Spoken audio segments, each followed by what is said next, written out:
Bonjour mes chers élèves de deuxième AM. Le cours qu'on va faire aujourd'hui est vraiment facile. Ça va être les formules de clôture.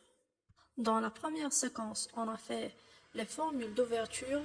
Dans la troisième séquence, on va voir les formules de clôture.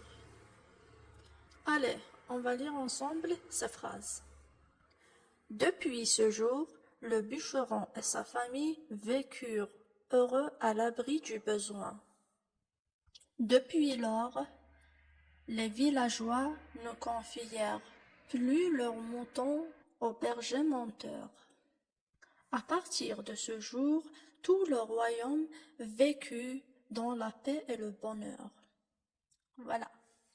Que représentent ces trois phrases? Toutes les trois représentent des situations finales de contes différents. Par exemple, la première phrase, c'est la situation finale du conte Le bûcheron honnête.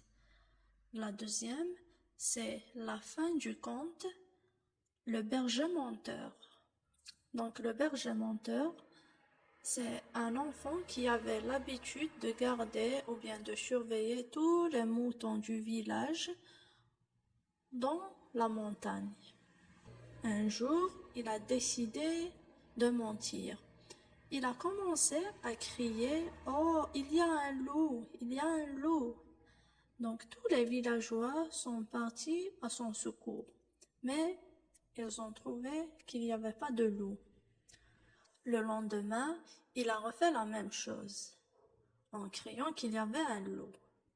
Mais lorsque les villageois sont arrivés sur les lieux, ils ont remarqué qu'il n'y avait pas de loup.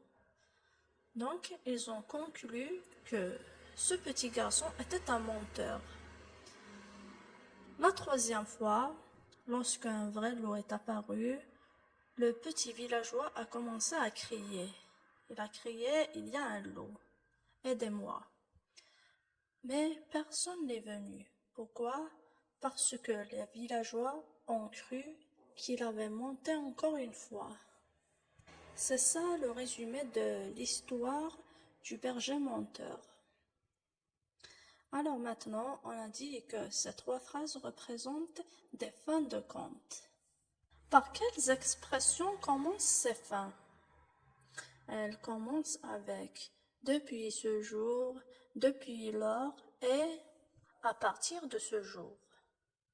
Est-ce qu'on peut mettre ces expressions dans la situation initiale d'un conte? Non. Pourquoi? Parce que ces expressions indiquent la fin d'un conte. Comment on les appelle? On les appelle des formules de clôture. Clôturer veut dire fermer. Ça veut dire on ferme le conte. On clôture le conte avec ces expressions. Je te donne d'autres exemples. Il y a enfin, finalement, alors, c'est ainsi que. Bonjour mes chers élèves de deuxième AM. Le cours qu'on va faire aujourd'hui est vraiment facile. Ça va être les formules de clôture. Dans la première séquence, on a fait les formules d'ouverture. Dans la troisième séquence, on va voir les formules de clôture. Allez, on va lire ensemble ces phrases. Depuis ce jour, le bûcheron et sa famille vécurent heureux à l'abri du besoin. Depuis lors, les villageois ne confièrent plus leurs moutons aux bergers menteurs. À partir de ce jour, tout le royaume vécut dans la paix et le bonheur. Voilà. Que représentent ces trois phrases?